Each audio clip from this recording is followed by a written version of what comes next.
Children's Discoveries, Story 6. Why do we eat? Mrs. D knows rain has been falling like water from a hose. She will walk soon into the room where her children stay to while away the day. She looks over their shoulders to say, "You two have been so busy at play. You're doing very good with that puzzle. The water and sky are so close in color. It must be hard for you to do, since it has so many pieces too." Tim says, "That's what makes it more fun, when we can't play in the sun." "Well, it sure is no easy feat. When you finish, we'll get a dish and have a bite to eat." Tim and Cheryl say, "Okay, let's finish and put this away." Tim and Cheryl and Mother too walk into the kitchen real soon.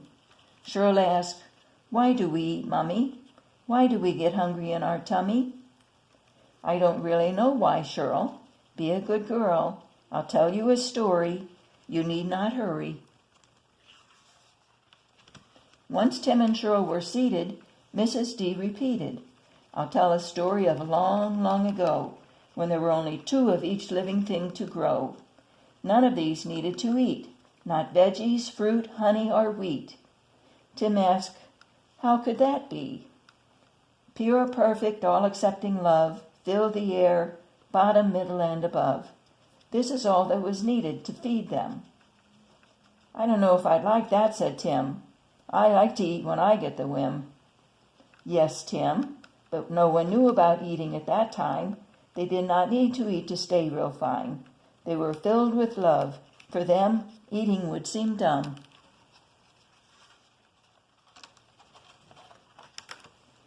Cheryl asked, "Why did they start eating, Mummy?" "Well, honey, one day a snake started slithering up a tree. An apple fell free from the tree.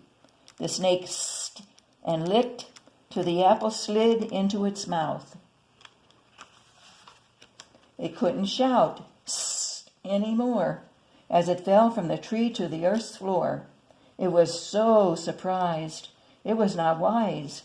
Nothing like this had ever happened before. Remember, this is all folklore.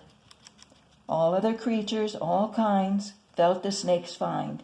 They wondered if there'd be more." Tim asked, "Then what happened? Did it eat the apple and core?" "Yes, and at that moment a man and woman walked by. They had walked many a mile.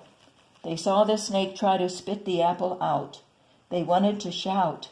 As it chewed, squiggled, and did a spin, the snake found it could only take the apple in. Everyone knew each other's thoughts, but the man and woman caught another feeling on the way, one that made them stay." "What was that, Mummy?" asked Cheryl. "It was curiosity, my girl. They wondered if what the snake felt would be the same if they held an apple sweet between their teeth."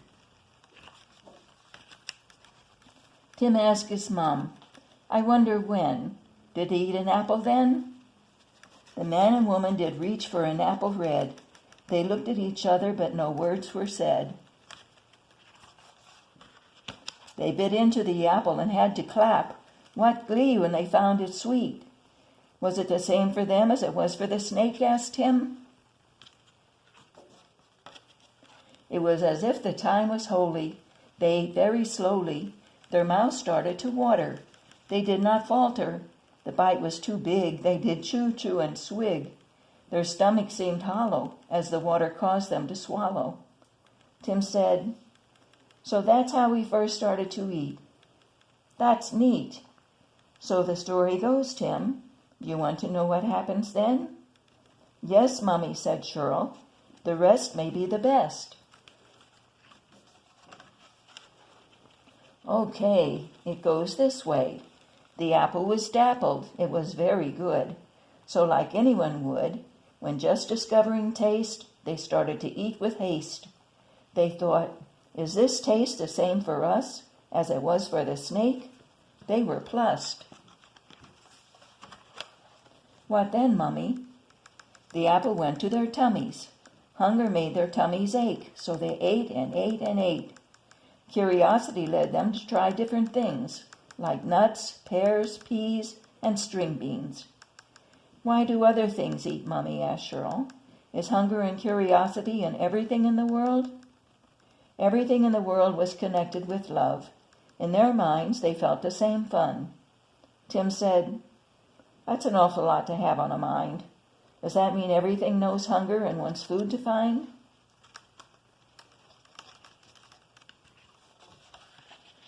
There seems to be hunger in everything, but it's different than in human beings. Are things curious differently than we are, Mummy? Animals like cats, dogs, and apes are funny. They seem to be curious like us, not like insects and other things that buzz. Mummy, I like to eat, but it would be neat if we would only need love to take care of us. Tim said, "That's hard to imagine, for even things with fins."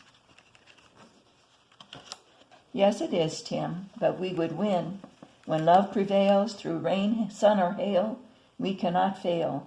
There would be no hunger or fighting. We could all be mighty. There'd be nothing to tame, just fun and games." "Boy," said Tim, "I'm really hungry now." "So am I," agreed Shirl. "I'm glad we have food to eat." "Yes, it would be nice to have it the stories way, but right now, today, it is nice here with our love near." Tim and Shirl hear Mother Dee say, "You eat and then you can play." And that's what Tim and Shirl did. Off their chairs they slid. Once again they were playful kids.